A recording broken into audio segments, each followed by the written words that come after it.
What's up guys, it's Ryan here, and welcome to this complete guide to the Magister. Let's jump right in. Here is some general information about the boss. The Magister is level 899 combat, has 200,000 life points, can be stunned and poisoned, and attacks with all three combat styles. It's also worth noting that although stunnable, the Magister can use the freedom ability, so don't always count on your stun to last. To fight the Magister, you will need 115 Slayer, although you can boost it from 109 with a Wilder Pie. You need a key to the crossing each kill, and you will also need access to Menaphos. Here are some things I would recommend you have before you take on the Magister. I'd recommend you have tier 90 weapons, 95 prayer for turmoil variants, 89 plus herblore with a boost for overloads, as well as the Zerker auras, whether that's Berserker, Maniacal, or Reckless. A Soul Devourer Slayer task will also be extremely useful, as although a Slayer helmet will not work, the Tuska's Wrath ability will still deal full damage. Now, it's worth noting these are all my recommendations. You absolutely don't need all of these things to kill the boss, but if you plan on camping it long term, these are all things that will significantly improve your kill speed. Okay, now I'm going to show you how to get there. If you're a maxed player, simply retune your boss portal, click on it, and then click on the first gate. And if you're non-maxed, you're going to have to run through the Sophanum Slayer dungeon. It does take quite a while, and that is why when I'm going into gear recommendations, I would recommend maxed players taking a hill because you can bank very quickly, and if you're non-maxed, I would strongly recommend a Beast of Burden just to make your trips as long as possible. Congratulations, you've successfully made it to the boss, but we should probably talk about what you need to bring there. The Magister has extremely high defense, and for that reason, magic is recommended. Not only can you use the vulnerability spell to increase your damage by 10%, but you also have the Gothic Staff that is an extremely cheap and readily available debuff.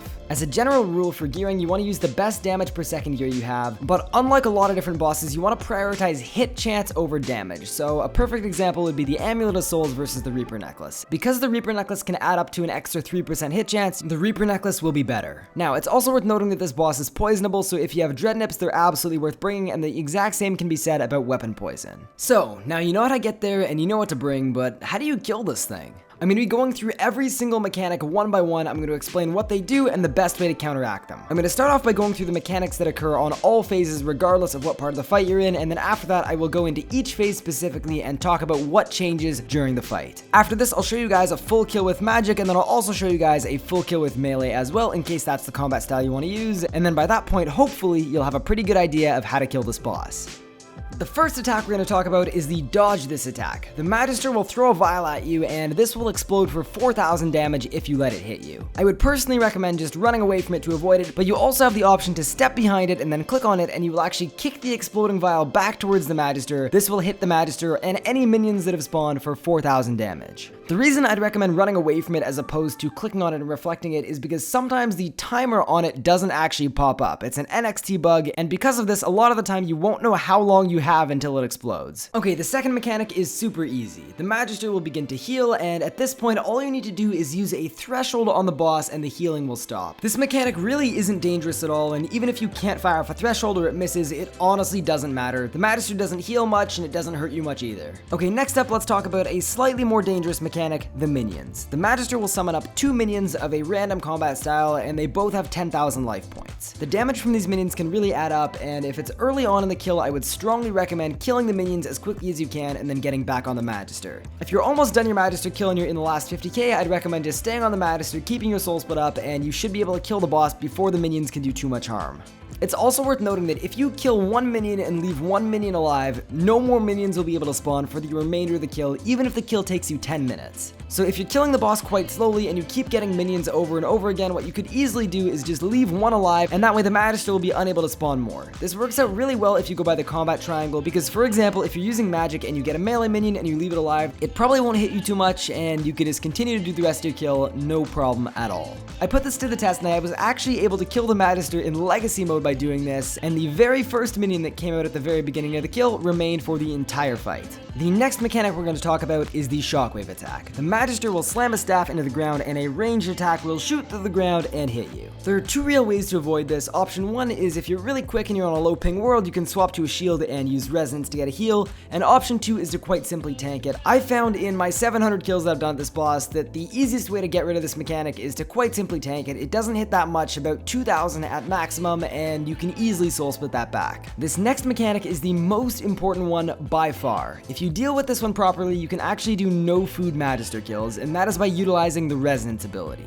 The Magister will say you dare fight me, and then a couple seconds later will barge in towards you for a melee attack that will hit between 2000 and 3500 damage. There are two main ways to avoid this. Option 1, which is absolutely ideal, is to swap to your shield and use resonance. This will keep your food situation completely under control, and you should be able to get consistent kills without having to eat very much at all. Alternatively, if you're already on full life points or you're not worried about conserving your food, you can also just run away from this attack, and the Magister will barge to wherever you were standing when he said the dialogue. So this one's actually really simple to avoid, because if you're not resing it, you can just run away from it and it should not hit you at all. To prove how important this mechanic is to understand, I did 3 kills in a row at this boss in a single trip with a single brew that I only drank at the end of the second kill. I'm not doing anything special here, but I'm making sure to grab resonance every single time I can with this barge attack, and that with Soul Split is enough to counteract every single damaging attack. The final mechanic that can occur on any phase is the flee attack, and this one is extremely easy. When in melee distance, the Magister will tell you to stand still, will barge away, will hit you with a melee attack, and then follow it up almost instantly with a magic attack. If you stand within melee distance to the Magister will do this to you, so quite simply, don't stand within melee distance and you will not see this attack a single time. Okay, now it's time to go through each of the 4 phases one at a time and quickly, simply break down exactly what's going on. Phase 1 is extremely simple. During the first phase, the Magister will go through all of the mechanics we've already talked about, with 3 auto attacks in between each. Now, normally in my guides, I focus on the mechanics, I focus on the basics, and I don't get too technical, but I'm gonna really quickly explain how I start my Magister kills. This is slightly more complex than I normally get, but for those who want to copy me, it's just a really good way to get all your debuffs down as quickly as possible. I've slowed this down quite a bit, but to start a Magister kill, I'm going to click on the Soul Obelisk, I'm going to press yes, and then I'm going to start spamming my vulnerability key, which for me is B.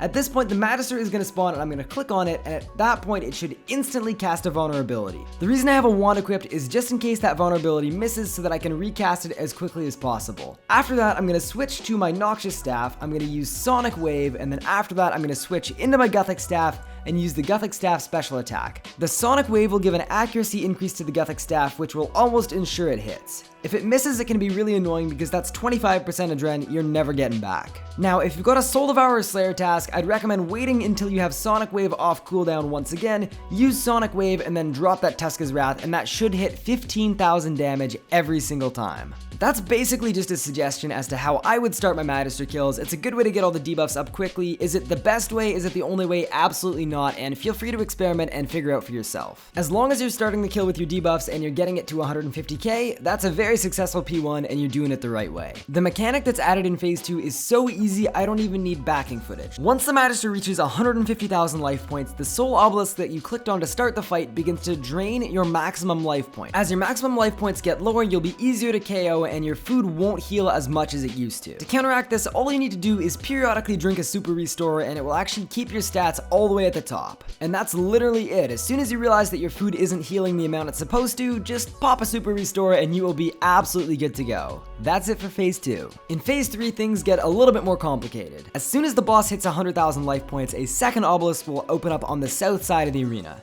This obelisk will rapidly damage you for 600 life points, and it will continue to do so unless it is killed. This obelisk has 25,000 life points, and for most players I'd recommend completely ignoring this mechanic and just doing damage to the boss, as Soul Split and some high damaging thresholds and ultimates will completely counteract the extra damage you're being dealt. That being said, if you're having a lot of trouble with this one, it's really easy just to bang out 25,000 damage and then you don't need to worry about those hits at all. It's really up to trial and error, and it depends on your own setup and your own rotation, but the vast majority of players will end up ignoring this. The one other thing that happens when the third phase starts, and the reason I call it the corruption phase, is you will get a corruption stack. Each percentage of corruption that you have, you will deal and take an extra 1% damage, and ultimately this is a positive thing. Because in the Magister boss fight, you are dealing significantly more damage than you are taking, this actually benefits you much more than it benefits the Magister, and these corruption stacks should not be cleared with Feathers of Mott. They should actually be used to your advantage, and they will help you finish off the kill even faster. Okay, now we're talking about the last phase. In the last phase, the Magister will continue to run the exact same mechanics as we've already talked about. The only difference will be slightly increased damage. At this point, you want to do exactly what you did in P3, which was ignore mechanics and do damage. As long as you can drop some thresholds in a sunshine or something, you will get this fourth phase done no problem at all before anything bad happens to you. Once you get the Magister to 0 life points, well, congratulations, you just killed it. Now it's time to put everything we've talked about together into a full Magister kill. Now, I've chosen this kill on purpose. It's not because it's the greatest kill that ever happened to me, it's because it's a really solid average kill and it's a really decent benchmark for someone who's learning how to kill this boss. You can notice that I'm coming directly from the bank, and the reason for that is when you stay multiple kills per trip, you actually keep 25% corruption from the previous kill, which basically means the first kill is the hardest and then every other kill after that is completely smooth sailing. So, we're jumping into this kill with no corruption, and let's get right into it. Okay, before we start the fight here, I'm gonna pot up, I'm gonna make sure my pocket slot item is on, and let's get right into this. I'm gonna start this kill off exactly how I showed you guys before, getting all my debuffs on as quickly as possible, and then you're gonna see in just a second here, I'm gonna wait for a Sonic Wave, I'm gonna use it right here, and then I'm gonna try and drop a Tuska's Wrath. The hit splat didn't actually show up, but you'll see the Magister's life points drop 15k. That is because it hit a 15k, and the Sonic Wave there really helps and it's worth doing. After that, I'm gonna drop a couple thresholds just because if I'm already on 100% adrenaline, there's no point wasting it, and then I've already phased it into phase 2. For P2, this is the one where you basically just have to drink a super restore to counteract everything, and I'm actually gonna use thresholds here all the way until 100k. At 100k, that's when you start taking a lot more damage, so I'd much rather have a Sunshine at 100k that I can use to get all the way from 100k to the end of the kill. You're gonna see I get sacrificed right here, my threshold misses, it doesn't even matter, Magister barely heals, and I get it phased to 100k. As soon as I'm at 100k, I'm going to use my Sunshine, and I'm going to Adren pot up and try and rush my thresholds as quickly as possible. I said it here, but that last 100k is the only part of the kill where you're actually taking a lot of damage, so you want to get this part done as quickly as you can. I'm going to res you dare fight me, just how I explained it, super easy, and then after that, all I'm going to do is keep doing damage. You're going to see me get it to 50k, and then all of a sudden, we are on the home stretch here, a couple more thresholds, and I'm going to have the kill. I do get a minion spawn here right by the end, but because it's almost at the end of the kill, instead of killing the minions, I just killed the boss and I got it done, and as soon as the boss dies, the minions die as well. And if you look at this and you think, hey, that actually doesn't look too bad, that's because it really isn't. As long as you can do enough damage here, there is no problem at all, and now I've got 24% corruption that I can take with me into the next kill. So the next kill is going to be even easier than this one, and everything is going to go by even quicker. Alright, here's a melee kill. It's slightly sped up because it's very similar in terms of strategy to the magic kill you guys just saw, but you're going to see no vulnerability, no Gothic Staff, and instead the debuff I'm going to be using is Quake. Quake is actually the same affinity debuff as a Gothic Staff, so you're going to want to use that as quickly as you can. Other than that, the melee kill is very similar. I'm going to use thresholds all the way till 100,000 life points, and then after that, with a melee kill, you have the choice of whether you want to Zerk and risk getting killed because you take extra damage, or if you want to just threshold it and cruise your way to a successful but slightly slower kill. The main thing you'll notice with this melee kill is I am making sure to stand out of melee distance as much as possible. You'll see I walked a slaughter right there. That was the one time this entire fight that I'm in MD, and you really want to make sure you're out of MD as much as humanly possible, because while you're there, you're always at risk of getting stunned and hit for that really annoying melee attack. It's going to slow down your kill by 10 seconds, it's going to waste your food, and you really just don't want that to happen. Other than that, you saw me Zerk there. I probably wouldn't recommend Zerking. In the 350 melee kills I died quite a bit trying to Zerk, and it really just isn't worth it. It speeds up your kill by like 10 seconds, and you get some 10k hits that are really cool, but the increased damage you take really does put you at risk, and there are a lot of times I'd get comboed for 5, 6, even 7k at a time. All you need is one minion spawn at the wrong time in your Zerk, and then all of a sudden,